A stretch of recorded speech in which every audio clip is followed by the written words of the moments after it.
जय श्रीराम. आपल्या सगळ्यांचं बृहन महाराष्ट्र तत्वज्ञान या उपक्रमाअंतर्गत सुरू असलेल्या आनंदाचे तत्वज्ञान या मालिकेत अतिशय मनापासून स्वागत. आपण बघत आहोत ते म्हणजे सगुण साकार भगवंताचं रूप सध्या या मालिकेत. आणि मागच्या वेळेला परमपूज्य मंगेश दादांनी आपल्याला सांगितलं की निर्गुण निराकार, सगुण निराकार आणि सगुण साकार या तिघी अवस्थांमध्ये, अवतारांमध्ये त्यांचं जे स्वरूप आहे ते सगळं सारखंच आहे. आणि मग त्याच्यासाठी त्यांनी आपल्याला खूप सुंदर दृष्टांत सांगितला, तो म्हणजे समुद्राच्या लाटा आणि मृगजळ. मृगजळात भ्रम आहे आणि समुद्राच्या लाटांमध्ये आपल्याला कायम अधिष्ठानाचं भान आहे. तर याच सुंदर विषयावर आता आपण हे पुढचं तत्वचिंतन ऐकूया. परमपूज्य मंगेश दादा आपल्या उपस्थित आहेतच. दादा, तुम्हाला इथून नमस्कार करते आणि आजच्या व्याख्यानाला सुरुवात करावी अशी तुम्हाला विनंती करते. सद्गुरुनाथ महाराज की जय.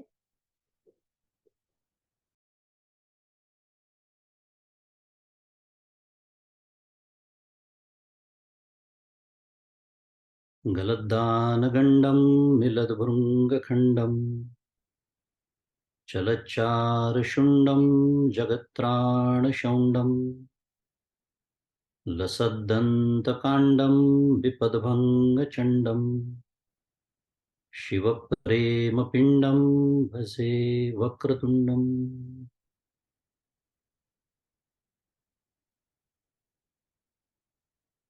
अहं निर्विकल्पो निराकाररूपो विभुर्व्याप्य सर्वत्र सर्वेन्द्रियाणां सदा मे समत्वं न मुक्तिर्न बन्धः चिदानन्दरूप शिवोऽहं शिवोऽहं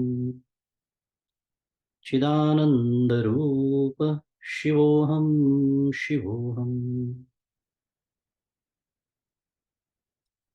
गुरुर्ब्रह्मा गुरुर्विष्णु गुरुर्देवो महेश्वरः गुरुसाक्षात् परं ब्रह्म तस्मै श्रीगुरवे नमः। ब्रह्मानन्दं परमसुखदं केवलं ज्ञानमूर्तिं द्वन्द्वातीतं गगनसदृशं तत्त्वमस्यादिलक्ष्यम् एकं नित्यं विमलमचलं सर्वधी साक्षिभूतं भावातीतं त्रिगुणरहितं सद्गुरुं तन्नमामि। सद्गुरुनाथ महाराज की जय।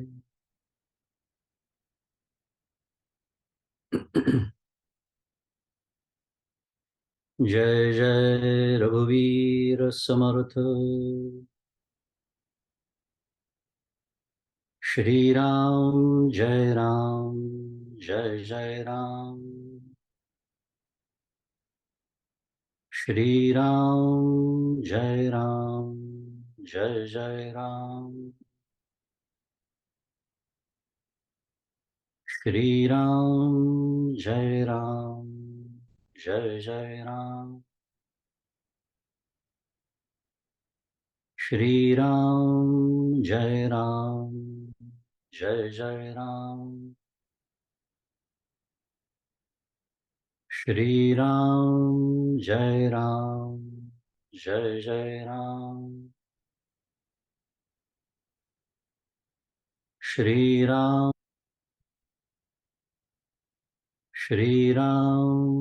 जय राम जय जय राम।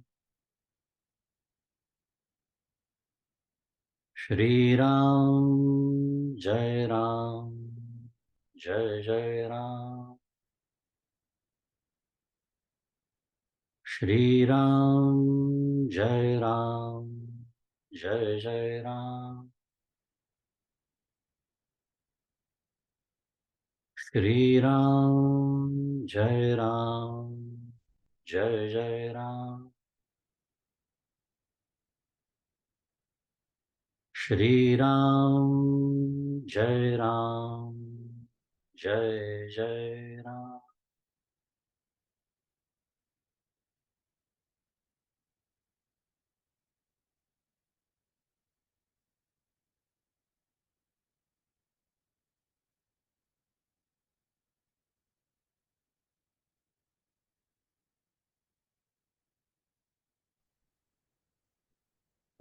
प्रभु श्री रामचंद्र भगवान की जय.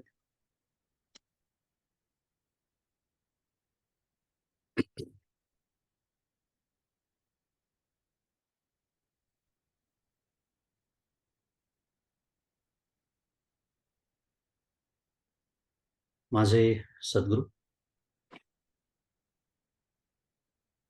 परमपूज्य डॉक्टर श्रीकृष्ण दत्तात्रय देशमुख यांच्या श्रीचरणी शिरसाष्टांग वंदन करतो. परमपूज्य मंदाताई गंधे यांच्या चरणी वंदन करतो. तुम्ही श्रोते जगदीश मूर्ती, तेथे माझी व्युत्पत्ती किती, बुद्धिहीन अल्पमती, सलगी करीतो श्री.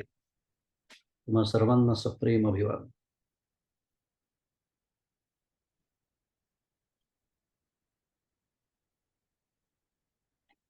एक आजच्या चिंतनाकडे वळण्याच्या आधी एक विचाराला तेवढं सांगतो आणि मग चिंतनाला सुरुवात करतो. आता आपण छान नामस्मरण केलं, दरवेळेलाच करतो. त्याचा पाठीमागे विचार असा आहे की आपण आता ज्या तत्वचिंतनासाठी इथे जमलो आहोत, त्याच्यासाठी लागणारा जो एक आवश्यक असा सत्वगुण आहे म्हणूया, त्या सत्वगुणाचा एक निदान तात्पुरता का होईना, खूप जाणीवपूर्वक शब्द वापरतो, एक तात्पुरता का होईना परिपोष आपल्या अंतःकरणामध्ये व्हावा. आपलं चित्त अनुकूल व्हावं या विचारांसाठी आपल्या स्वतःचा जो एक जय जयकार आपला सुरू असतो 24 तास आपल्या अंतःकरणामध्ये. मी काय म्हणालो, प्रत्येक शब्द जाणीवपूर्वक वापरतोय. आपला स्वतःचा जो एक जय जयकार आपल्या अंतःकरणात सुरू असतो, मी असा आहे, मी तसा आहे, मी येऊ आहे, मी तेव्हा आहे, माझं यश, माझी मुलं, माझी बायको, माझा नवरा, माझं घर, माझं करिअर, शुद्ध मराठी, मला ती असं म्हणाली, मला तो तसं म्हणाला, वगैरे वगैरे. हा जो एक स्वतःचा जय जयकार सुरू असतो अखंड अंतःकरणामध्ये, तो एक 2 मिनिटं बाजूला ठेवून प्रभू श्री रामचंद्रांचा जय जयकार करावा, भगवंताचा जय जयकार करावा, सगुण साकाराचा जय जयकार करावा.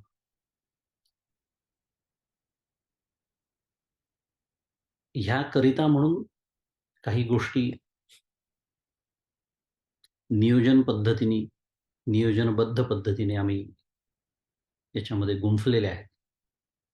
आणि तुमच्या लक्षात आलं असेल की नामस्मरणानंतर काही सेकंद तरी आपण शांत बसण्याचा प्रयत्न करू.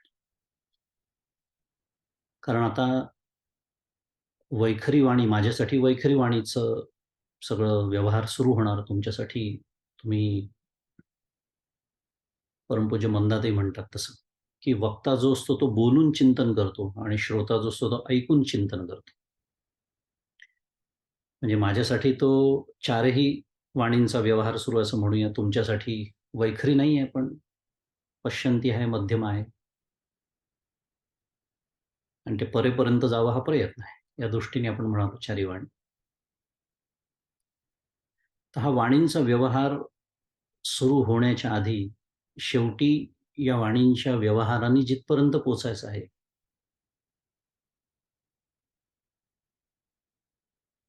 ती जी प्रशांत अवस्था आहे,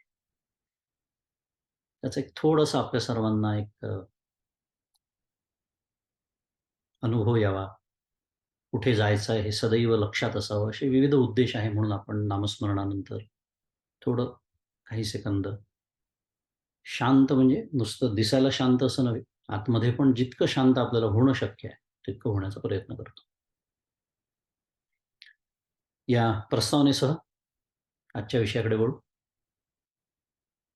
मागच्या वेळेला मला असं वाटलं होतं 29वं सत्र आहे, म्हणजे 29वं सत्रच होतं, कारण आजचं 30वं आहे. त्यामुळे थोडंसं जड सांगितलं तर चालेल, पण 1-2 अभिप्राय मला असे कळले की थोडं जड झालं. थोडंसं विवर्त वगैरे शब्द आले आणि स्वाभाविक पण आहे, कारण आपल्याला या अशा विचारांचीच सवय नसते. म्हणजे शब्द आणि परिभाषा तर सोडूनच द्या. पण इतके आपण रंगलो आणि रमलेलो असतो स्थूलामध्ये, स्थूलाच्या विचारामध्ये, की थोडं सूक्ष्मतेकडे जायला लागलं, की गुदमरायला होतं आपल्याला. चांगला शब्द आहे तो. कारण प्राणायामाची सवय नसल्यामुळे गमतीचा विषय. पण प्राणशक्तीचा निरोध कसा करायचा हे माहिती नसल्यामुळे गुदमरायला होतं या अर्थाने, की नाही त्या सूक्ष्मतेकडे आपल्याला जाताना हरवल्यासारखं होतं. आणि त्याच्यासाठी आपण तिसरा टप्पा बघतो आहोत. तो सगुण साकाराचा आहे. फक्त इतका विचार करण्याचं त्या टप्प्याचं कारण असं, की मागच्याला एकदा आपण बोललो होतो, की भक्ती सुद्धा शास्त्र आहे.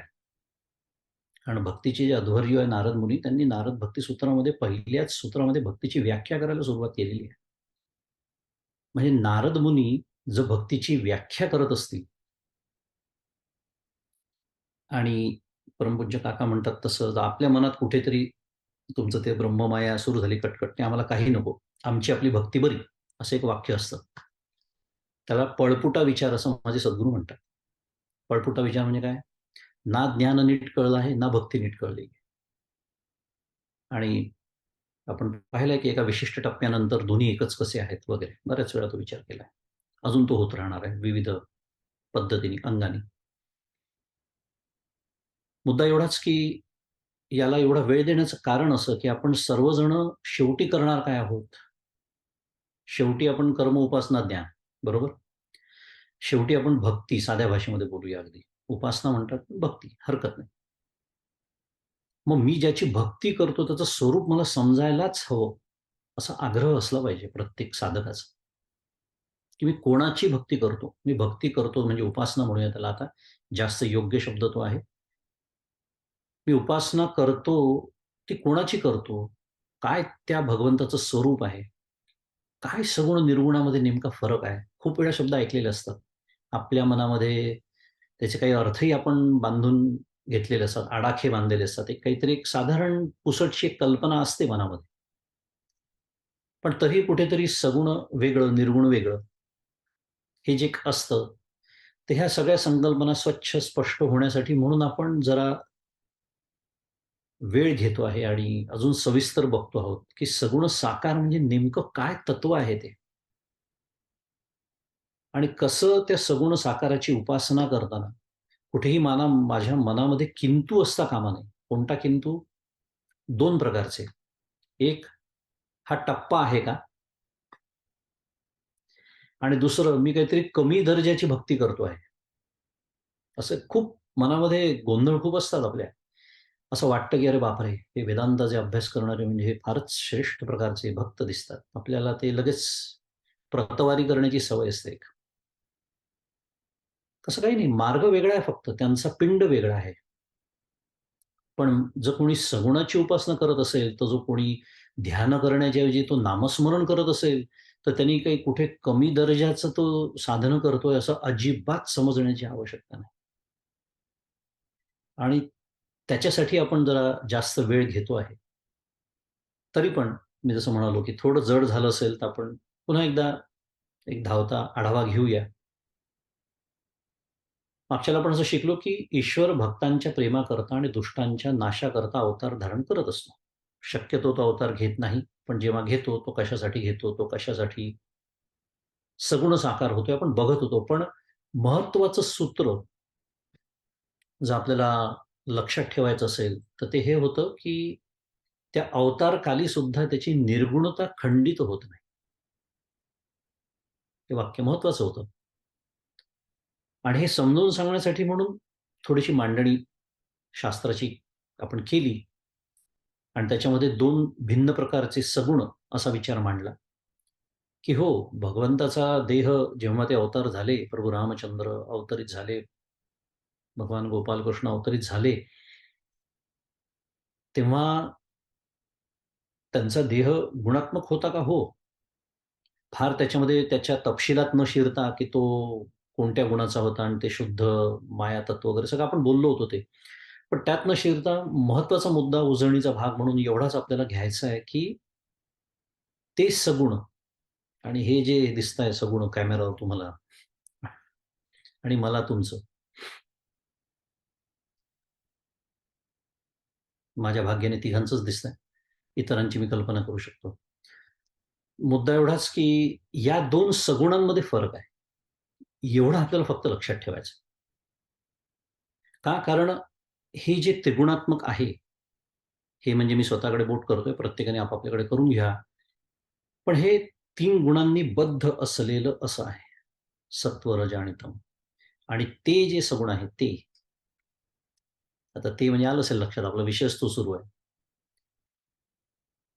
त्याच्यावर या कुठल्याही गुणांचा परिणाम होत नाही, या दृष्टीने हे 2 सगुण भिन्न करण्यात आलेले. आणि म्हणून आपण मागच्या वेळेला शिकलो, की जीव जगत हे त्रिगुणात्मक आहे असं म्हणतो. त्या अर्थ ते गुणांनी बांधल्या गेलेलं आहे आणि त्याच्यासाठी एक सुंदर शब्द मागच्या मी तुमच्यासमोर ठेवला होता, परमपूज्य काकांचा, मला स्वतःला आवडणारा, कारण अंमल शब्द आपण वापरला होता. 3 गुणांच्या अंमलाखाली. अगदी भगवद्गीतेचा श्लोक पाठ आहे सगळ्यांना, "गुणागुणेषु वर्तन्त इति मत्वा न सज्जते." हा अनुभव आपल्याला घ्यायचा आहे. पण तो अनुभव घेण्याचा जो मार्ग आहे, तो याच 3 गुणांमधनं जाणार आहे. अद्वैताकडचा प्रवास जो आहे, तो द्वैतातूनच करावा लागतो. दुसऱ्या भाषेमध्ये. फार सुंदर तत्वज्ञान आहे, फार सुंदर. जर याच्याकडे लक्ष दिलं, मगाशी मी सुरुवातीला जे वर्णन केलं प्रस्थानामध्ये, त्या गोष्टींमधलं लक्ष जरा कमी केलं, तिकडे वेळ मिळतो आणि वृत्ती पण वळते आणि जी एक सूक्ष्मता चित्ताला यावी लागते, ती यायला सुरुवात होते. आपण जेव्हा म्हणतो ना, की मला हे कळत नाही किंवा कळतं, पण तुम्ही सांगता तेव्हा खूप छान कळतं हो, पण नंतर जर कोणी विचारलं, "काय सांगितलं गेल्या 1 तासात? तुम्ही काय ऐकलं?" तर नाही सांगता येत कोणाला. किंवा मला समजलं, पण ते मला वापरता येत नाही. म्हणजे वेळेवर जेव्हा ते तत्वज्ञान वापरण्याची वेळ येते आयुष्यात, तेव्हा ते मला स्मरत नाही, आठवत नाही. कारण मी इतका त्या स्थूलाच्या प्रवाहात वाहत जातो. प्रवाह पतिताचं जीवन जगतो, की जिथे आपण ज्याला शुद्ध मराठीमध्ये टेकिंग अ स्टेप बॅक असं म्हणतो, की थोडं थांबा, विचार करा. Are you trying to respond or react?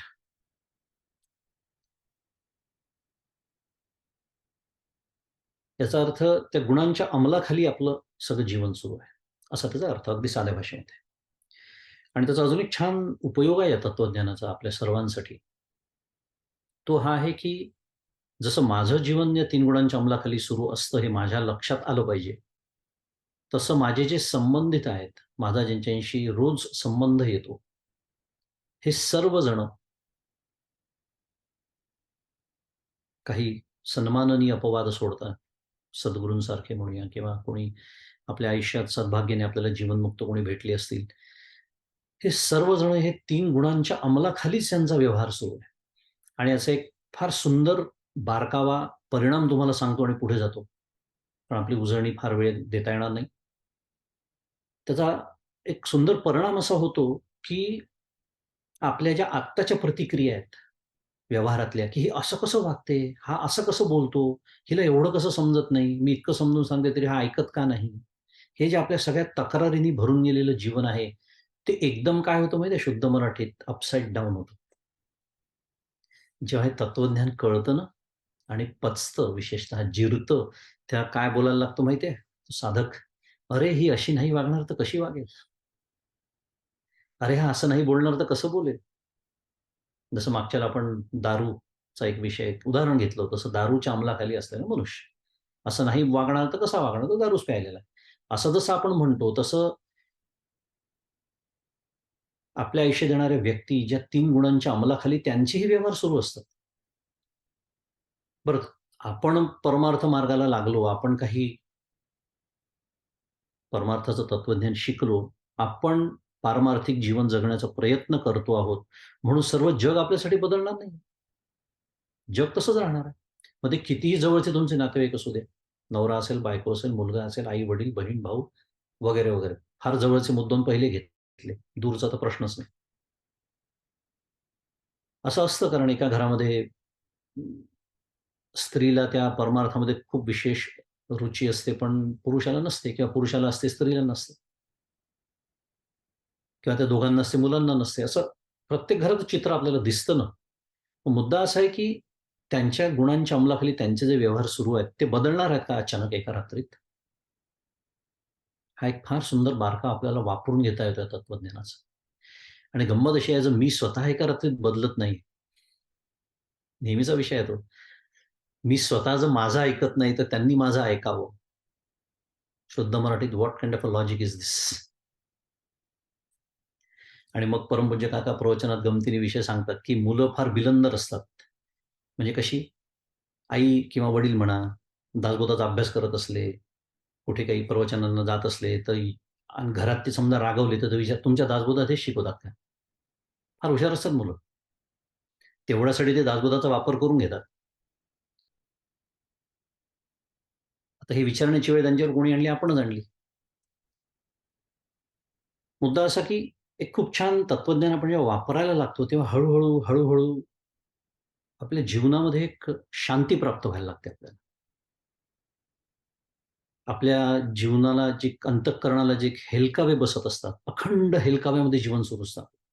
काही थोडंसं काही झालं आनंद, काही अनुकूल घडलं, हर्षवायू, प्रतिकूल घडलं, खचून जाणे, निराश, आत्महत्येपर्यंत. मग काय झालं ते माऊलींनी सांगितलेलं. सुखे संतोषानं यावे, दुःखे विषादानं भजावे. काय झालं त्याचं? काही नाही. ते ज्ञानेश्वरीतच राहिलं. मी फक्त प्रवचन ऐकलं आणि घरी आलो आणि शेवटी बॅक टू नॉर्मल शुद्ध मराठीत. असं होऊ नये म्हणून त्या अंमलाखाली हा शब्द मी सांगितला, जो तेवढ्यासाठी थोडं जास्त बोललो, की खूप छान शब्द आहे, तो लक्षात ठेवूया आणि सुरुवात करूया आपलं जीवन सुधारण्यासाठी. आणि कारण काय असतं, की आपलं अंतःकरण निर्विकार असावं. असं ऐकलं असेल तुम्ही. सांगणं सोपं आहे, ऐकणंही सोपं आहे. पण म्हणजे नेमकं का असावं, त्याची प्रक्रिया काय आहे, ही आपण आत्ता शिकलो. एक छोटीशी मेथड शिकलो आपण. प्रक्रिया काय आहे त्याची? अंतःकरण निर्विकार कसं ठेवता येतं? कारण माझ्यासाठी परिस्थिती बदलणार नाहीये. पुन्हा-पुन्हा सांगतोय. मी पारमार्थिक झालो म्हणून जग बदलणार नाही. मला सुद्धा वेळ लागतोय बदलायला. जगाची काय गोष्ट घेऊन बसला तू. पण आपलं हे अंतःकरणाला जसं मी एकदा कोणाला तरी उदाहरण सांगितलं होतं, की ते भूकंप मापन यंत्र असतं. त्याच्यामध्ये भूकंप जेव्हा होतो, आपण शुद्ध मराठीत अर्थक्वेक असं म्हणतो त्याला. तर ते मोजण्याचं ते यंत्र असतं.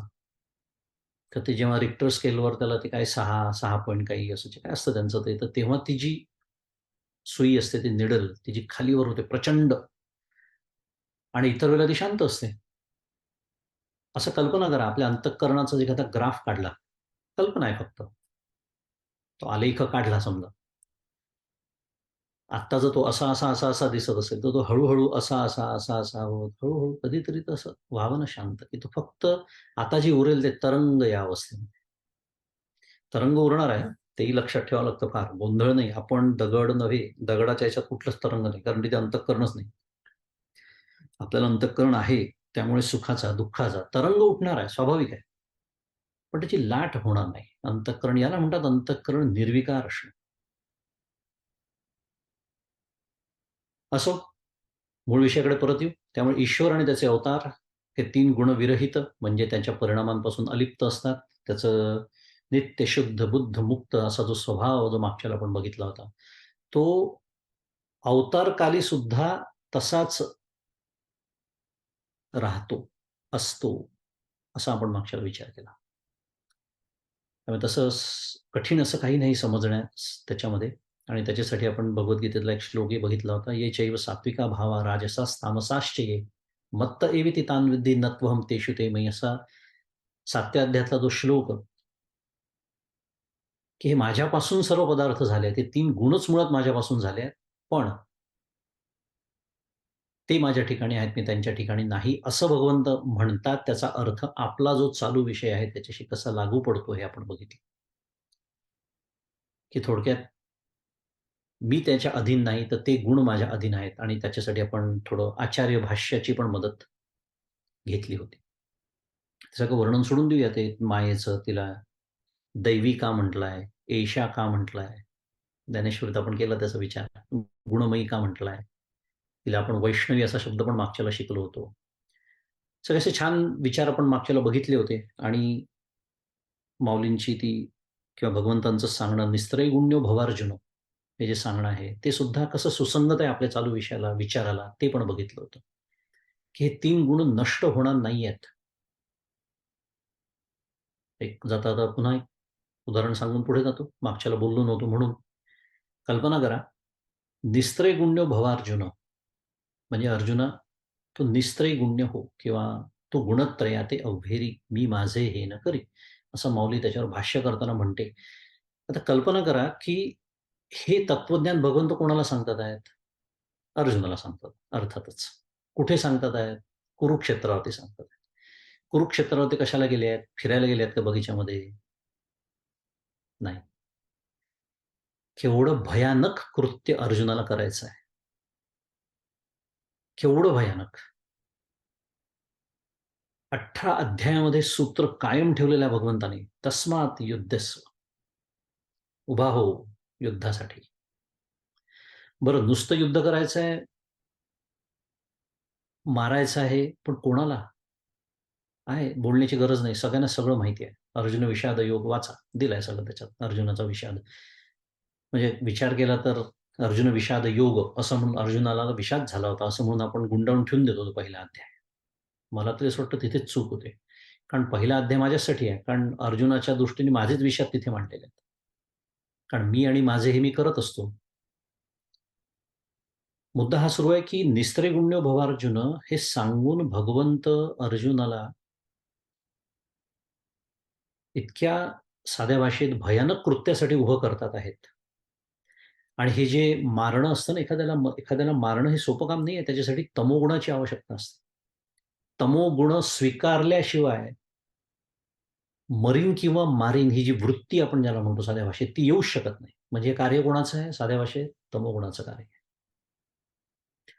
मग अर्जुनाने एवढं जबरदस्त पराक्रम गाजवला, एवढं सामर्थ्य संपन्न त्यांनी सगळं त्याचं चरित्र आपण माहिती आहे आपल्याला, एवढं युद्ध त्यांनी केलं. तमोगुणाशिवाय शक्य आहे? नाहीये. आपण काय शिकतोय? तत्वज्ञान शिकतोय. निस्त्रैगुण्य भवार्जुन म्हणजे काय? म्हणजे भगवंत त्याला काय सांगतात आहे, की "अरे जसा मी आहे ना, तसा तू हो." म्हणजे काय? हे 3 गुण तुझ्या अधीन राहू दे. तू 3 गुणांच्या अधीन होऊ नकोस. जेव्हा गरज आहे तेव्हा तमोगुणाचाही उपयोग कर. जेव्हा गरज आहे तेव्हा रजोगुणाचा उपयोग कर. पण बहुतांश वेळेला सत्वगुण अंतःकरणामध्ये असू दे. हे ही मार्मिकता असते त्या तत्वज्ञानाची. नाहीतर काय असतं, की आपल्याला ओव्या पाठ असतात, श्लोक पाठ असतात, पण नेमकं त्याचं स्वरूप काय आहे? हे वापरायचं कसं आयुष्यामध्ये? तिथे गडबड होऊन जाते. आणि मग हा विचार करताना जे थोडंसं जड झालं होतं मागच्याला, तो आपण विवर्ताचा विचार केला होता. विशेषेण वर्तते इति विवर्तः अशी त्याची व्युत्पत्ती आपण पाहिली होती. विवर्त याचा अर्थ अध्यास म्हणजे भास असं आपण बघितलं होतं आणि माऊलींची एक ओवी बघितली होती, की हे अवतार जे सकळ ते जिये समुद्रींचे का कल्लोळ, विश्व हे मृगजळ, जया रश्मीस्तव दिसे. ही 11व्या अध्यायातली ओवी आपण बघितली होती आणि 2 प्रकारचे विवर्त, पुन्हा 2 प्रकारचे भास. मी सारखं-सारखं पुनरावृत्ती करतोय कारण जड झालं होतं थोडंसं म्हणून, की विवर्त म्हणजे भास म्हणजे अध्यास. आपल्याला भ्रम होतो बऱ्याच वेळा. व्यवहारात भ्रम होतो आपल्याला. असं वाटतं, की अरे माझाच मित्र आहे, पण नंतर लक्षात येतं, की नाही भलताच माणूस निघाला. होतो की नाही? अगदी साधं उदाहरण भ्रमाचं. भ्रम झाला. माझा मित्र आहे, पण तो वेगळाच माणूस निघाला. तसं हे विवर्ताचे 2 प्रकार आपण बघितले आणि त्याच्यासाठी माऊलींच्या या ओवीचा आपण आधार घेतला, की पाण्यावर उठणाऱ्या लहरी हाही एक विवर्तच आहे. भासच आहे. कारण तिथे लक्ष आपलं कुठे जातं? त्या लाटेकडे जातं. त्या लहरींकडे जातंय. म्हणून या दृष्टीने तो भास आहे. पण तिथे पाण्याचं अज्ञान आहे का आपल्याला? नाही. पाण्याचं ज्ञान कायम राहून आपण त्या लहरींचा आनंद घेतो. काय सुंदर लाटा आहेत. पण असं कधी वाटत नाही आपल्याला, की लाट बहुतेक वाऱ्याची असेल का? मातीची असेल का? दुसऱ्या कुठल्या पदार्थाची असेल का? नाही, पाण्याचीच आहे. माहिती असतं आपल्याला. नव्हे पाणीच लहरी रूपाने खेळत आहे. हाही विचार आपण केला. त्याच्यासाठी सोन्याचाही दृष्टांत आपण बघितला होता, की अलंकार जसे असतात, अलंकाराचा आनंद आपण घेत असताना ते सोन्याचे आहे ते आपण जसं विसरत नाही किंवा सोनं आवृत होत नाही. आता शास्त्रीय शब्द वापरून घेतो थोडंसं. अनावृत राहतं. त्या पद्धतीने. पण तसं आपण एक दुसरा जो विवर्ताचा प्रकार पाहतोय त्याच्यामध्ये किंवा बघितला होता मागच्याला तेव्हा मृगजळ आपण सगळ्यांनी कधी ना कधीतरी पाहिलेलं आहे आणि आपल्याला ते कळतं, आपण मनुष्य असल्यामुळे मृगजळ आहे. हरणांना ते कळत नाही आणि ते बिचारे तहानेने त्याच्यामागे धावत जातात पाणी समजून आणि त्याच्यातच त्यांचा अंत होतो. असं आपण हे सगळं विचार मागच्याला केला आणि हा जो 2 विवर्तांमधला फरक आहे, हा स्पष्टपणे दर्शवण्यासाठी परमपूज्य गुलाबराव महाराजांनी त्याला अनध्यस्त विवर्त असा शब्द, नवीन संज्ञा आपल्याला दिली. त्याला भ्रमरहित विवर्त असं त्यांनी म्हटलं. हो, विवर्तच आहे, पण भ्रमरहित आहे. तिथे भ्रम नाही. जसं पुन्हा एकदा, ती लाटच आहे, पण दुसऱ्या कशाची लाट नाही, ती पाण्याचीच आहे. ज्ञान जसं आपल्याला असतं. पण इतर सगळ्या विवर्तांना भ्रमजन्य म्हणजे भ्रमातून निर्माण होणारं, जन्य म्हणजे जन्माला येणारं, असा आपण त्याचा अर्थ केला. त्यामुळे भगवंताचा जो विग्रह, लीला विग्रह ज्याला म्हणतात, तो अनध्यस्त विवर्त पुन्हा एकदा आणि जीवाचा विग्रह अध्यस्त विवर्त. इथपर्यंत आपण मागच्याला आलो होतो. आज मी थोडा जास्त वेळ घेतला, कल्पना आहे, पण जाणीवपूर्वक घेतला मगाशी म्हटल्याप्रमाणे. चिंतन सुरू ठेवूया. थोडक्यामध्ये काय आहे, की भास जो आपल्याला होतो, भ्रम होतो, तो चुकीचा जसा असू शकतो, तसाच तो यथार्थही असू शकतो. आता एक-एक काही नवीन वाक्य आपलं विधान पुढे येणार आहे. लक्षपूर्वक ऐकायचं आपल्याला. की भास जसा चुकीचा असतो, तसा तो यथार्थही असू शकतो आणि जलाशय आणि तरंग यातला जो भिन्नपणाचा भास आहे, भिन्न नाहीयेत ते आपल्याला माहिती आहे, पाणीच आहे ते. हा जसा अध्यासाला धरून नाही, कारण त्याच्यामध्ये आता अजून एक शब्द आणतो शास्त्रीय आता. आवरण आणि विक्षेप यांचा संबंध नाही. तर काय आपण शब्द आणून सोडून द्यायचं नाही. आपल्याला समजून घेत पुढे जायचं काही कठीण काही नसतं. माहिती नसतं म्हणून फक्त कठीण वाटतं. शब्द आणायचे आणि सोडून द्यायचे असं नाही. आवरण आणि विक्षेप 2 शब्द वापरले. म्हणजे काय? साध्या शब्दात एकदम साध्या भाषेमध्ये बोलूया. 30वं सत्र आहे आज त्यामुळे पुन्हा एकदा तो आणायला हरकत नाही. तो म्हणजे आलं असेल लक्षात. वेदांतामधला तो सर्प एकदा सोडूया पुन्हा एकदा आपण. तो जो रज्जू आणि सर्प म्हणजे दोरीवर भासणारा साप. ऐकलाय आपण बऱ्याच वेळा. कदाचित आपण अनुभवही घेतला असेल आयुष्यामध्ये, की होतं असं कधी-कधी. भास होतो. संध्याकाळची वेळ आहे. पुन्हा एकदा पूर्ण प्रकाश नाही, पूर्ण अंधार नाही. काहीतरी पडलंय असं पहिले वाटतं आणि एकदम असं वाटतं हा साप आहे. पण ती दोरी तशीच पडते. आकार तिचा तसाच असतो वगैरे. कशासाठी आणला हा दृष्टांत? आवरण आणि विक्षेप समजून घेण्यासाठी. काय होतं जेव्हा मला दोरीवरती सर्प भासतो, तेव्हा 2 गोष्टी होतात. आपण कधी एवढा सूक्ष्म त्याचा विचार करत नाही. पण ऐकल्यावर तुम्हाला पटेल, की पहिली गोष्ट म्हणजे ती दोरी आहे याचं अज्ञान मला होतं. बरोबर आहे? एकदम सोपं आहे समजायला. म्हणजे त्याच्यावरती काय होतं, त्या दोरीवरती जणू काही आवरण घातल्यासारखं होतं. कल्पना करा, प्रत्यक्षात काहीच घातलेलं नाहीये, पण होतो ना भास आपल्याला सापाचा. म्हणजे जणू काही त्या दोरीवरती आवरण घातल्यासारखं होतं. तिचं अज्ञान निर्माण होतं. त्याला म्हणायचं आवरण. बरं नुसतं आवरण होऊन थांबतं का? नुसतं आवरण झालं असतं तर काहीच दिसलं नसतं मग आपल्याला. नाही. पण ती दोरी आपल्याला सर्प रूपाने भासायला लागते. त्याला म्हणायचं विक्षेप. किती साध्या व्याख्या आहेत की नाही छान. काय कठीण आहे त्याच्यामध्ये? आवरण आणि विक्षेप समजलं आपल्याला. दोरीवर अज्ञानाचं आवरण आणि तीच दोरी सर्परूपाने भासणं याला म्हणायचं विक्षेप. असं होतं का आपलं लाट बघताना? विषय काय सुरू आहे आपला? लाट जेव्हा मला लाटेचं ज्ञान होतं, तेव्हा पाण्याचं अज्ञान असतं का?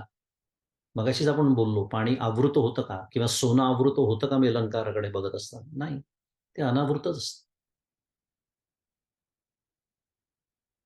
म्हणजे पाण्याचं ज्ञान होण्याकरता पाण्यावरील तरंगाची निवृत्ती करावी लागत नाही. म्हणून पुन्हा एकदा हे दोन्ही विवर्त जरी एक असले, तरी त्यातला एक जो विवर्त आहे, तो ज्ञानयुक्त विवर्त आहे. छान शब्द आहे. ज्ञानयुक्त विवर्त. पाण्यात लाट बघतोय, पण पाण्याचं अज्ञान नाहीये.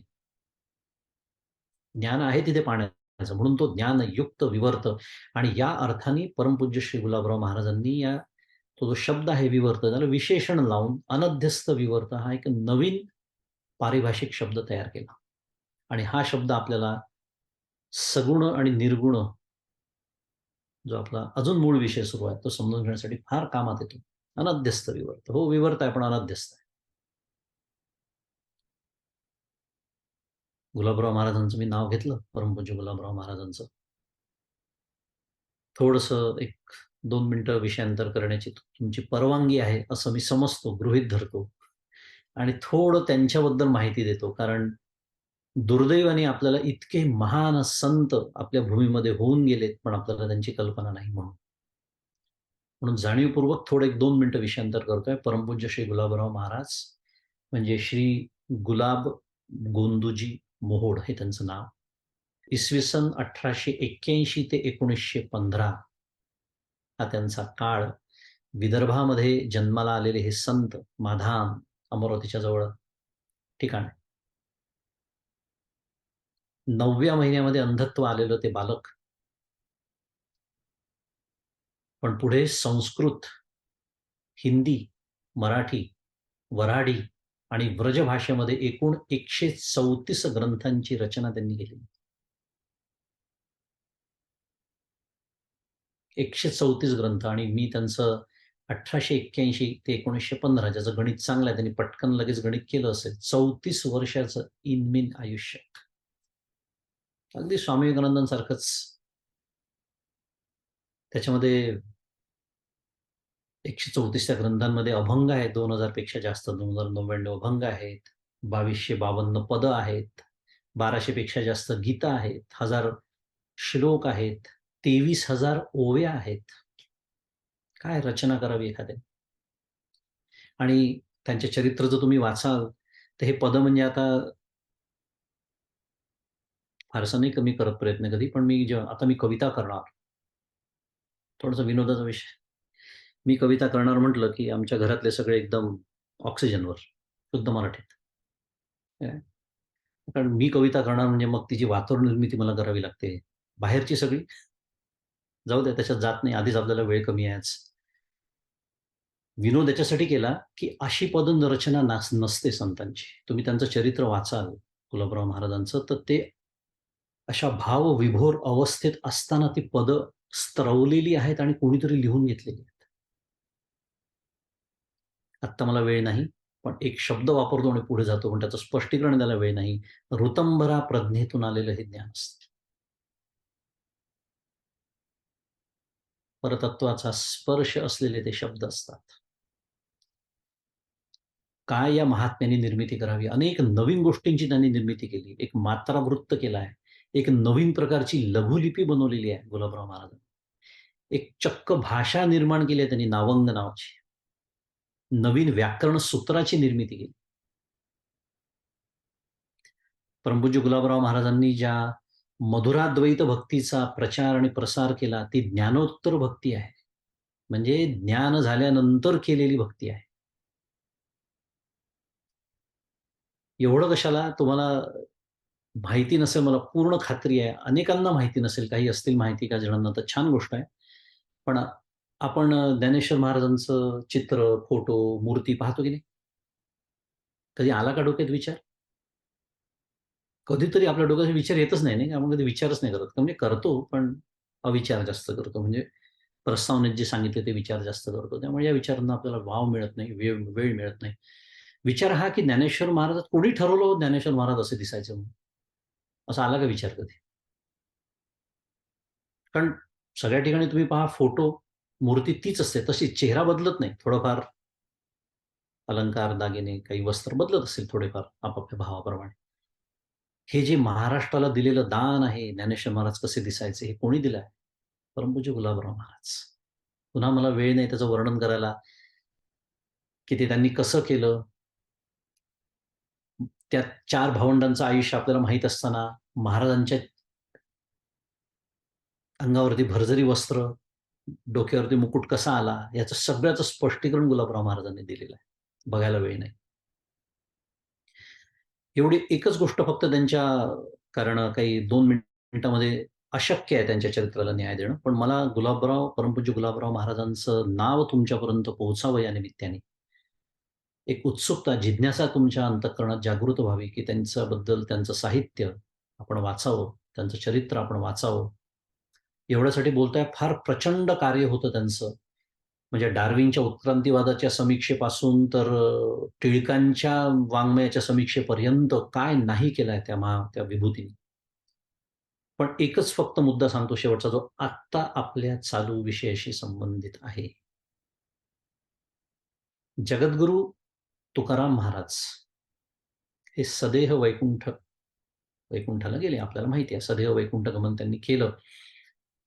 हे त्यांचं जे सदेह वैकुंठी जाणं आहे हे शक्य नाही असं अर्वाचीन विद्वानांचं मत होतं. त्याच्यावर फार मोठमोठाले लेख केसरीमध्ये त्या काळी त्यांनी लिहिले. त्या सर्व विद्वानांचं मत परमपूज्य गुलाबराव महाराजांनी शास्त्राच्या आधारे खोडून काढलेलं आहे.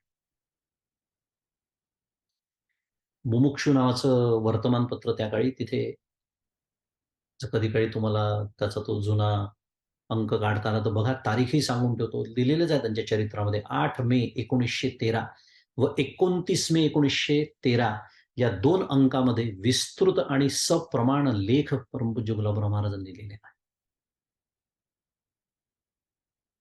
वेळेच्या अभावी आपल्याला ते सगळं पाहणं शक्य नाही. त्यातला एकच मुद्दा त्यांनी जो शास्त्राधारे अनेक मुद्दे मांडले, त्यातला एक मुद्दा फक्त समोर ठेवते, आपल्या चालू विषयाशी संबंधित आहे म्हणून, की पूर्व देह न पडता पार्थिव जो देह आहे आपल्यासारख्यांचा, तो सुद्धा देह तैजस प्रधान करता येतो व ते जे देह आहेत ते आकाशातून देखील चालण्यास समर्थ होतात. कारण ते जे तैजस प्रधान झाले, प्रकाशमान ते देह झाले, तर आकाशातून प्रवास करणं काही आश्चर्य काहीच नाही त्याच्यामध्ये. आणि जगद्गुरू परमपूज्य श्री तुकाराम महाराजांच्या चरित्रातली एक कथा परमपूज्य मंदाताई सुद्धा सांगतात, या संदर्भातली, जी मला आता सांगायला वेळ नाही. पण हे सिद्ध करून दिलं त्यांनी शास्त्राधारे, की हो, सदेह वैकुंठात जाणं शक्य आहे. त्यामुळे उणीपुरी 34 वर्षाचं अल्पायुष्य लाभलेलं, पण फाट कार्य आणि कर्तृत्व, आणि विशेषतः आपण या काळात त्यांच्या साहित्याचा अभ्यास करण्याचं अजून एक कारण असं, की त्यांच्या शब्दात सांगायचं तर महाराज म्हणायचे, की युक्तीने पटवून देण्याचा माझा बाण आहे. काय म्हणायचे? युक्तीने पटवून देण्याचं. त्यामुळे तुम्हाला जर शास्त्राधार हवा असेल एखाद्या गोष्टीसाठी, तर्क हवा असेल, एखाद्याला तर्काने आपल्याला आपली बुद्धीचा आपल्याला फारच अभिमान झाला असेल, असं वाटत असेल की माझ्याच मनात या शंका येतात, दुसऱ्या कोणाच्याच येत नाही, म्हणजे मी प्रश्न सुद्धा किती छान उपस्थित मी करतो, असं जर वाटत असेल, महाराजांच्या चरित्राचा आणि साहित्याचा अभ्यास करावा. कारण युक्तीने पटवून देण्याची तिथे फार सुंदर व्यवस्था आहे. एवढं बोलतो आणि आपल्या मूळ विषयाकडे परत येतो.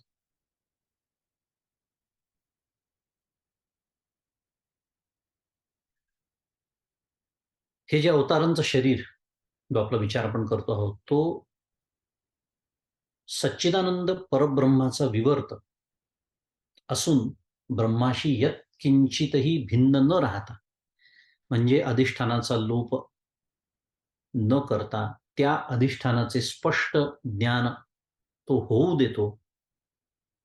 म्हणूनच हा देह, म्हणूनच प्रभू श्री रामचंद्रांचे देह, प्रभू गोपालकृष्णाचा देह, हा लीला विग्रहाचा हा जो लीला विग्रह आहे, हा जो देह आहे, तो परमप्रेमाचा विषय होऊ शकतो. आता काय झालो, आपण समेवरती आलेलो आहोत. वेदांताची मोठी ताण घेऊन आपण कुठल्या येतोय? आपण भक्तीच्या समेवरती येतोय. एक संगीतातली भाषा. पण का म्हणून प्रभू श्री रामचंद्र किंवा गोपालकृष्ण ते आता प्रत्यक्ष आपल्यासमोर नाहीत? तो चौथा टप्पा आहे, आपण त्याचा विचार करणारच आहोत. पण त्यांचे जे देह, त्यांचं जे चित्र आपल्यासमोर आज आहे, तो परमप्रेमाचा विषय का होऊ शकतो? आणि परमार्थातले विषय प्रपंचातले विषय परमप्रेमाचे का होऊ शकत नाहीत? एक गमतीचा विषय. पण परमपूज्य मंदातांच्याच प्रवचनातलं एक वाक्य तुम्हाला सांगतो, की सर्वं खलु इदं ब्रह्म. सगळं ब्रह्मच आहे आपल्याला माहिती आहे. मग आता नामस्मरण करायचं. मंदाते म्हणाले, "मी डोळे मिटून बसले. बटाटेवडा, बटाटेवडा, बटाटेवडा" असं म्हटलं. मी मुक्त नाही का व्हायला पाहिजे? गमतीचा विषय आहे. आपल्याला हे ऐकताना हसायला येतं. पण तसं होत नाही. का होत नाही? बटाटेवडा तर काय म्हणूया, स्थूल विषय किंवा आपण ज्याला अचर म्हणूया. पण चर जरी घेतलं, तरी सुद्धा परमप्रेमाचा विषय फक्त भगवंताचंच नाम होऊ शकतं. का? कारण ते नाम त्याचं जे आहे, त्याचा जो नामी आहे, तो कोण आहे? मी श्रीराम जय राम जय जय राम म्हणतो, हे जे नाम जेव्हा मी घेतो, तेव्हा त्याचा नामी जे आहे ते प्रत्यक्ष प्रभू श्री रामचंद्र आहेत. आणि ते कोण आहेत, हेच तर आपण मागच्या रविवार आणि आजचा रविवार सुद्धा तेच तर ऐकतो आहोत आपण. त्याच्यासाठी तर एवढी मोठी ताण आपण घेतली समेवर येण्याच्या आधी, की नाम आणि नामी याच्यातला अभेद आहे. त्यामुळे मी जेव्हा मग मी ते राम माझा आराध्य दैवत असेल, गोपालकृष्ण असतील, शंकर असतील, गजानन असेल, जी कुठली माझी देवता असेल ती ब्रह्मस्वरूपच आहे आणि म्हणून ती परमप्रेमाचा विषय होऊ शकते भक्तिशास्त्राप्रमाणे. हे नीट समजण्यासाठी, कळण्यासाठी आपण इतकी सगळी मांडणी केली.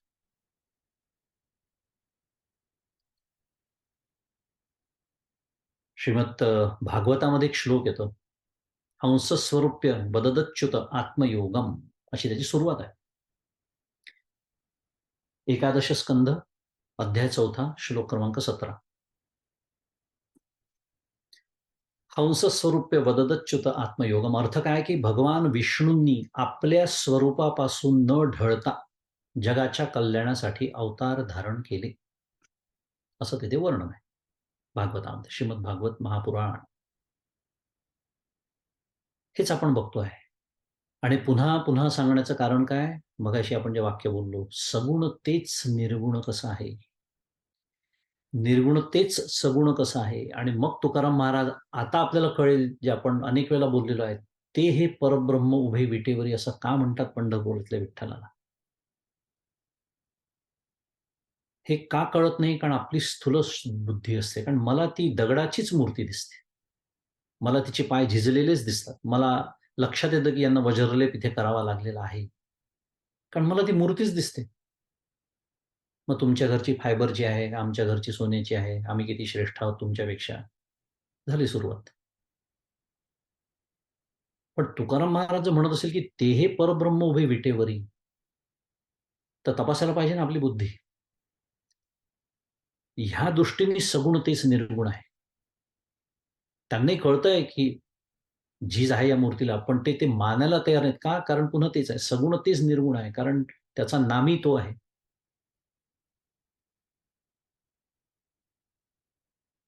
परंतु, परंतु फार महत्वाचं आहे. कारण आपल्यासाठी आज प्रभू रामचंद्र आणि गोपालकृष्ण प्रत्यक्षात आपल्यासमोर नाहीत, म्हणून हा विचार आपल्यासाठी जास्त महत्वाचा आहे, की परंतु असं जरी असलं, तरी अवतार सुद्धा काही विशिष्ट कार्यासाठी आणि महत्वाचं म्हणजे कालमर्यादेने होत असल्यामुळे आपल्यासाठी साधक म्हणून काय महत्वाचं आहे, आज या कलियुगातला, आज 2023 मधला जो विचार करायचा, आपल्यासाठी हाच विचार महत्वाचा आहे. कोणता? सगुणाचे आधारे निर्गुण पाविजे निर्धारे. पण आधार घ्यावा लागतो, कारण निरालंब साधन नाही मला शक्य होत. म्हणून मला सालंब साधन करावं लागतं. आलंबन मला स्वीकारावं लागतं. कारण प्रभू रामचंद्र म्हणलं, की एकदम आपल्याला छान ते सुंदर विलोभनीय रूप आठवतं की नाही? त्यालाच आलंबन म्हणतात. पण पोहोचायचं कुठे आहे? निर्गुण निराकार प्रभू रामचंद्र. तिथे आता प्रभू रामचंद्र म्हणजे दशरथ नंदन नव्हे, ब्रह्मरूप राम, ज्याला आत्माराम असं म्हणतात. मग तो कुठे आहे? इथेच तर आहे ना. अनुभव इथेच येणार आहे. वासुदेव सर्वमिती समहात्मा दुर्लभा वगैरे ते नंतरचे विचार आहेत. पण पहिलं सर्वप्रथम चिदाकाश, हृदयाकाशातच अनुभव येतो. प्रत्यक्ष भगवंतांनी सुद्धा, जे आपण आता श्रीमद भागवत महापुराणाचा उल्लेख केला, त्याच स्कंधामध्ये, एकादश स्कंधामध्ये जेव्हा त्यांच्या अवतार समाप्तीचा काल जवळ आला, की झालं जे कार्य सगळं आटोपलं. तिरोधान म्हणतात त्याला. तिरोधानाची वेळ जवळ आली. तेव्हा जसा अर्जुन त्यांचा अंतरंग शिष्य होता, तसा अजून एक भगवंतांचा शिष्य होता. अनेक होते, त्यातला अजून एक म्हणजे उद्धव, प्रिय शिष्य भगवंतांचा. त्या उद्धवाला उपदेश करताना भगवंत काय म्हणतात, की माझ्या आज्ञेने आता उद्धवा तू काय कर, माझ्या बद्रिकाश्रमामध्ये जा. भगवंत सांगतात आहे उद्धवाला. का? मी जसं म्हणालो, कालमर्यादा आहे त्या अवताराला. संपवायचे आता अवतार. तिथूनच द्वापार युग संपून कलियुगाला सुरुवात झाली, आपल्याला माहिती आहे सगळं. पण तिथे जाऊन तू काय कर, हे महत्वाचं आहे. उद्धव गीता ज्याला म्हणतात, त्या उद्धव गीतेमध्ये भगवंतांनी उपदेश करताना उद्धवाला सांगितलं, की तू आता हे जे तुला दिसतंय सगुण, आपला जो विषय सुरू आहे, तो हा अवतार आता मी संपवणार. त्यामुळे तू बद्रिकाश्रमामध्ये जा आणि तितिक्षुर द्वंद्व मात्राणाम सुशील संयतेंद्रिय शांत समाहित धिया ज्ञान विज्ञान संयुत. श्रीमद भागवत एकादश स्कंध अध्याय 29 श्लोक क्रमांक 43. काय म्हणाले भगवंत, की थंडी म्हणा, ऊन म्हणा, सुख दुःख म्हणा, सगळे आपण मागच्या वेळेला बोललो होतो, जगात यच्च यावत जी सगळी द्वंद्व आहे ना, त्या सगळ्या द्वंद्वांचा समावेश एकाच द्वंद्वामध्ये होतो, ते म्हणजे सुख आणि दुःख. ती सगळी द्वंद्व तू सहन कर. तितिक्षा म्हटलाय. खरं सहन कर शब्द चुकीचा आहे. सामोरं जा त्याला, कारण सहन करण्यामध्ये पण दुःख आहे. एकदा बोललो असो आपण कदाचित. प्रारब्धाप्रमाणे जी कुठली द्वंद्व आपल्या समोर येतील, ती शांतपणे त्याला सामोरं जायचं आहे. पुढे भगवंत त्याला सांगतात की सदाचरणाने आपली इंद्रिय तू ताब्यात ठेव. संयत इंद्रिय. खूप बारकाव्यात खरं इतकं शिकण्यासारखं असतं, तुम्हाला सांगतो, की वेळ नाही बघायला, पण विषय निघाला म्हणून सांगून टाकतो. प्रत्यक्ष भगवंतांचा अवतार असताना त्यांच्या सान्निध्यात असणारा त्यांचा अंतरंग शिष्य उद्धव, त्याला सुद्धा भगवंत सांगतात सदाचरणाने इंद्रिय ताब्यात ठेव. साध्या भाषेत आपण की झाडकी पत्ती. म्हणजे गरज आहे की नाही सदाचरणाची, गरज आहे की नाही इंद्रिय ताब्यात ठेवण्याची. आणि पुढे काय कर, चित्त शांत ठेव, शांत समाहित धिया, बुद्धी स्थिर ठेव आणि काय कर, ज्ञान विज्ञान संयुत, म्हणजे माझे स्वरूप ज्ञान आणि अनुभव यात तो डुंबत राहा. महत्वाचा आपला जो विचार आता मला जो सांगायचा आहे तो आहे. कारण भगवंतांना माहिती आहे की आता अवतार काल समाप्तीची वेळ आलेली आहे. त्यामुळे ह्या सगुणाला धरून ठेवण्याची मर्यादा आहे. म्हणून त्याला सांगतात आहे, माझं जे स्वरूप ज्ञान म्हणजे माझं जे निर्गुण निराकार असं जे माझं स्वरूप आहे ना, त्याचा तू अनुभव घे आणि त्याच्यात तू डुंबत राहा. आपला विषय काय सुरू होता? ही मांडणी कशासाठी केली? आपल्याला साधक म्हणून काय करायचं आहे हे शिकण्यासाठी. त्यामुळे जसं भगवंताच्या जीवनाला लीला म्हणतात, देहाला त्यांच्या ब्रह्म समजतात, आपण आत्ताच विचार केला, ते ब्रह्मस्वरूपच आहे. तसं कारण काय, तिथे आवरण आणि विक्षेप नाही. मगाशी शिकलो आपण व्याख्या त्याच्या काय आहेत. ते दिसत असताना सुद्धा त्यांना साध्या भाषेमध्ये आपल्या स्वरूपाचं अज्ञान त्यांना नाही. म्हणजेच तिथे आवरण नाही, तिथे विक्षेप नाही. स्वतःच्या स्वरूपाचं सर्व काळ पूर्ण ज्ञान तिथे आहे. त्याचप्रमाणे मागच्याला एक प्रश्न विचारण्यात आला होता, त्याच्या उत्तराचा समाचार आता घेतोय. त्या प्रश्नाचा समाचार घेतोय या उत्तराच्या माध्यमातून, की त्याचप्रमाणे जसं भगवंताच्या देहाचा आपण विचार करतो, तसं जीवनमुक्त जे असतात, त्यांच्या देहासह त्यांना ब्रह्म म्हणतात. महत्वाचा विचार सांगतोय आता एक.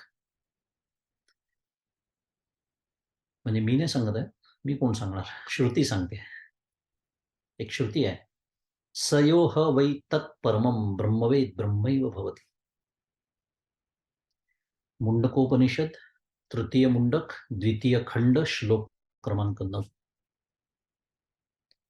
सयोह वै तत्परमं ब्रह्मवेद ब्रह्मैव भवति. तो देहासकट ब्रह्म होतो. जो ब्रह्म जाणतो तो त्याच्या देहासह ब्रह्म होतो. म्हणजे तरी नक्की काय हो?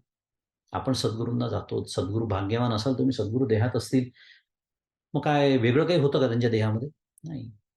जे तत्वज्ञान, जे तत्व तिथे लागू आहे तेच इथे पण लागू आहे. की देह त्यांचा त्रिगुणात्मक जरी असला माझ्यासारखा, तरी काय नाहीये, आता तिथे आवरण नाही, तिथे विक्षेप नाही. काय सुंदर विचार आहे पहा. आणि या कारणाने देवाची व श्रीगुरूंची आपण जेव्हा उपासना करतो, तेव्हा ते प्रत्यक्ष ब्रह्मच आहे, अशा ब्रह्मभावनेने करायची असते. म्हणून मी जेव्हा पुन्हा एकदा बोलतोय, ज्यांचे भाग्याने सद्गुरू देहात आहेत, सद्गुरूंच्या दर्शनाला मी जातो, त्यांच्या चरणांवर मी जेव्हा मस्तक ठेवतो, कारण असं शक्य आहे की आपण इतरांनाही नमस्कार करतो ना, आपण करतो की नाही आयुष्यामध्ये? करतो. कोणी वयाने मोठे आहेत, तपोवृद्ध, ज्ञानवृद्ध, वयोवृद्ध, अशा सर्वांना नमस्कार करावा असं भारतीय संस्कृती सांगते. तो आपण करतो असं गृहीत धरूया. प्रश्न असा आहे की मग त्या नमस्कारात आणि मी सद्गुरूंना केलेल्या नमस्कारात फरक काय आहे? विषय तो सुरू आहे. तेव्हा मी जेव्हा माझं मस्तक त्यांच्या चरणावरती ठेवतो, तेव्हा ही भूमिका अंतःकरणामध्ये जिवंत असावी. की हो, अरे दिसायला माझ्यासारखा देह आहे त्यांचा, माझ्यासारखं त्यांना 2 वेळा जेवायला लागतं, तेही झोपतात. त्यांनाही काही गोष्टी आवडतात, काही गोष्टी आवडत नाहीत. पण तिथे आता आवरण विक्षेप नाही. तिथे त्यांचं सुख कशावरने कधीही आता अवलंबूनच नाही. म्हणून ब्रह्मानंदे सदा डुल्लतू असं त्यांचं वर्णन करण्यात येतं. शिष्य प्रबोधिनी समर्थू यथा उचितू निज भावे. सोडून देऊ बाकीची चरणं. आणि मागच्या वेळेला एक तोच जो प्रश्न विचारला होता त्याच्या उत्तराचा अजून एक दुसरा भाग सांगतो आणि आज थांबतो. वेळ होते आपली, की जीवनमुक्त हे जे असे योगी असतात, त्यांना योग महात्म्याने ज्ञानप्राप्ती होते. बरोबर? म्हणून त्यांना युंजान योगी म्हणतात. मागच्या वेळेला तो शब्द वापरला होता. पण हे जे सगुण साकार ईश्वर तत्व आहे, आपण ज्याचा आता विचार केला, त्यांचं जे ज्ञान आहे, प्रभू रामचंद्र असेल, गोपालकृष्ण असेल, त्यांचं ज्ञान हे स्वभावसिद्ध आहे. म्हणून ते युक्त योगी आहेत. 2 शब्द आहेत. छान समजायला सोपे आहेत. युक्त योगी. अखंड ते ज्ञानाने युक्तच आहेत. काय शब्द वापरला मगाशी आपण? ज्ञानयुक्त विवर्त. अनध्यस्त विवर्त.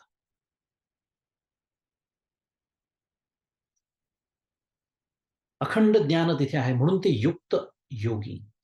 आणि ज्यांना चिंतनानी पदार्थाचं ज्ञान होतं. म्हणजे साध्या भाषेमध्ये ज्यांना साधना करून ज्ञान करून घ्यावं लागतं.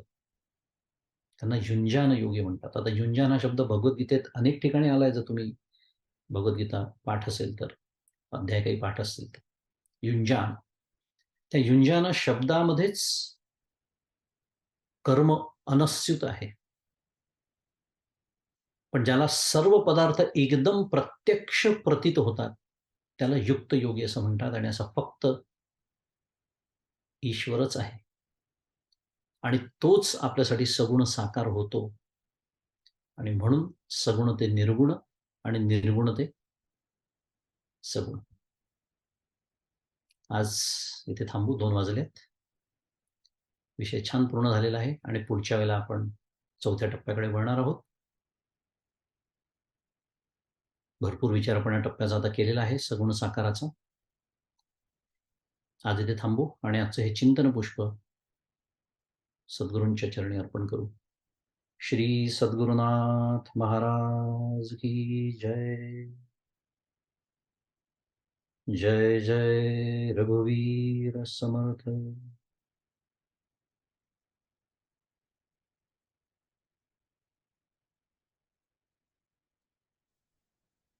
मगेश दादा नमस्कार. नेहमीप्रमाणे मार्गदर्शन अतिशय मोलाचं. तुम्ही जेव्हा तुकाराम महाराजांच्या सदैह वैकुंठाला जाण्याची गोष्ट सांगितली, तेव्हा मला अजून एक गोष्ट ही आठवली होती, की असंच वर्णन श्री स्वामी समर्थांच्या एका शिष्याच्या बाबतीत आहे. पण स्वामी समर्थांनी सुद्धा त्या शिष्येचा देह सुद्धा त्या म्हणजे काय म्हणतात शुद्धतेच्या पराकोष्ठीला नेऊन तिला तो देह सुद्धा परब्रह्म तत्वापर्यंत नेऊन मग सदेह त्यांना स्वर्ग प्राप्ती करून दिली किंवा वैकुंठापर्यंत पोहोचवलं अशी गोष्ट स्वामी समर्थांच्या याच्यात आहे चरित्रामध्ये. त्याची एक आठवण आली आणि त्याच्यावरनं मला स्वतःला अजून एक जाणवलं की जे आपल्याला सगळे संत सांगतात, तुम्ही खरंच जर का तुमच्या सद्गुरूंच्या मार्गदर्शनाप्रमाणे वागत असाल तर नक्कीच आपण म्हणजे तिथपर्यंत पोहोचू शकता सगळेजण. तेच एक परत परत आणि हे सगळे जे मार्गदर्शन आणि आश्वासन असतं आपल्या गुरूंचं, हे आपल्या सर्वांसाठी नक्कीच खूप मोलाचं आहे. आजच्या भजन सेवेसाठी आपल्यासोबत राम आहे. राम मनीष खांडेकर. राम, तयार आहेस? हो, मी तयार आहे. हा, माझा आवाज ऐकू येतोय? अगदी.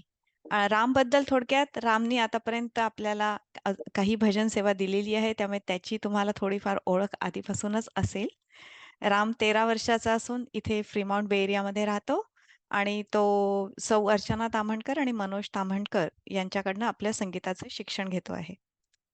राम आज जपा हो अखंड श्री गुरुनाम हे श्रीराम महाराज रचित भजन आपल्या पुढे सादर करणार आहे. जपा हो अखंड श्री गुरुनाम या भजनामध्येच श्रीराम महाराज गुरुनामाचे महत्व सांगतात आणि इथे हे गुरुनाम म्हणजे दुसरं तिसरं काही नसून आपल्या श्वासातील सोहम मंत्र आहे. आणि या सोहम मंत्राचं अखंड स्मरण असलं की तुम्ही कितीही दूर असलात तरी सदैव आपल्या सद्गुरूंच्या सहवासात म्हणजेच आपल्या आत्मचिंतनात असतात. अशा आशयाचं हे भजन आहे. सो राम, तू तयार असशील तर आपण सुरू करूया. चालेल. सुरू करतो आता.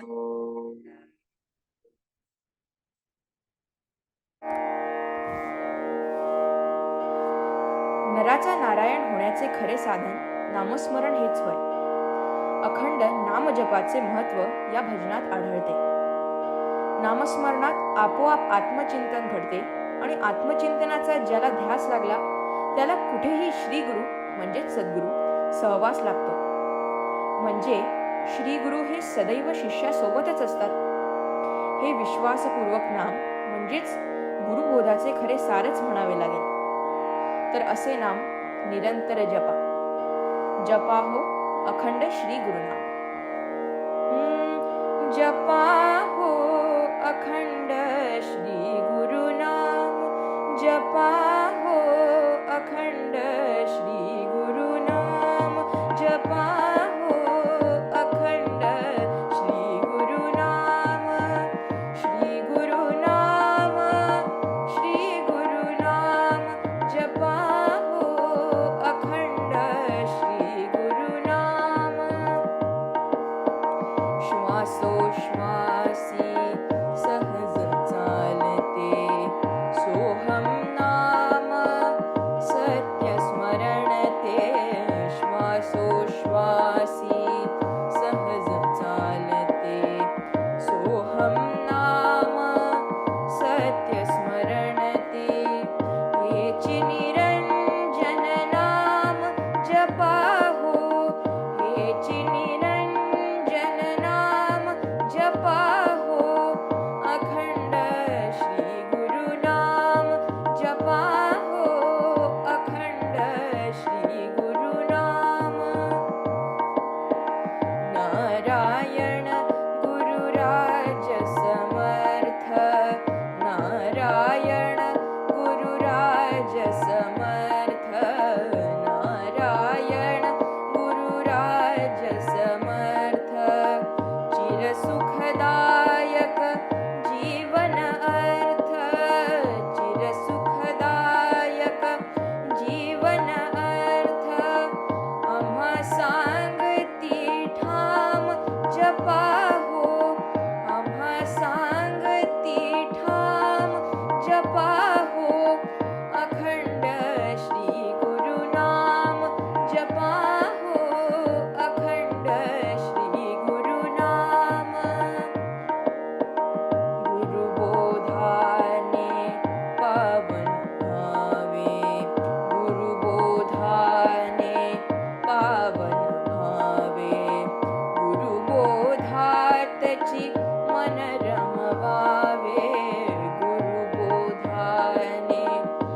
पावन भावे गुरुबोधातची मन रमवावे तोची सर्व सुखधाम जपाहो तोची सर्व सुखधाम जपाहो अखंड श्री गुरुनाम जपाहो अखंड श्री गुरुनाम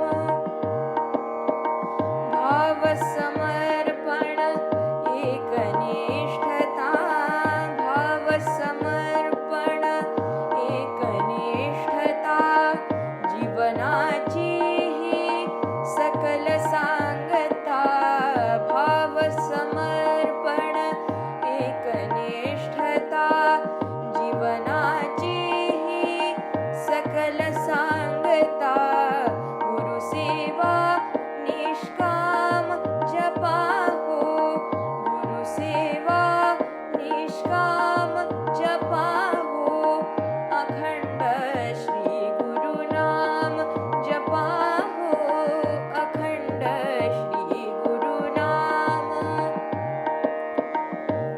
आत्मचिंतनी जालाभ्यास आत्मचिंतनी जालाभ्यास त्याला कुठेही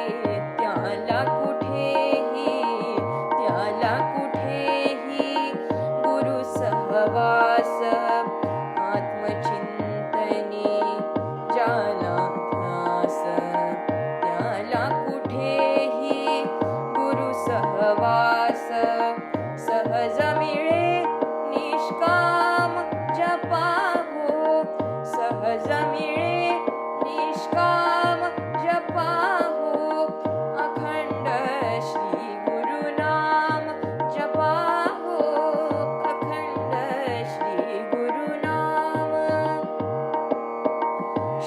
श्रीरामाला एकची ध्यान श्रीरामाला एकची ध्यान श्री गुरुनामाचे हे स्मरण श्रीरामाला एकची ध्यान श्री गुरुनामाचे हे स्मरण ह्यातची चारी धाम जपाहो ह्यातची चारी धाम जपाहो अखंड श्री गुरुनाम जपाहो अखंड श्री गुरुनाम श्री गुरुनाम जपाहो अखंड श्री गुरुनाम श्री गुरुनाम श्री सद्गुरुनाथ महाराज की जय जय श्रीराम खूप छान राम मला एक सांग भजनाचा अर्थ तू काढला की कोणी तुला मदत केली नाही खरं ते ध्वनिमुद्रणात हे सुरुवातीचं त्यांनी सांगितलं होतं तर मला खूप आवडला त्याचा अर्थ मला खूप आवडला त्यामुळे मला म्हणायची इच्छा झाली त्यामुळे आज मी भजनाच्या आधी ते म्हटलं अरे वा खूप छान सॉरी चुकून माझं रेकॉर्डिंग वरती बटन गेलं पण आता आपण आपल्या प्रश्न उत्तरांकडे वळूया राम अतिशय धन्यवाद तुझ्या भजन सेवेबद्दल आज काही कोणाला प्रश्न आहेत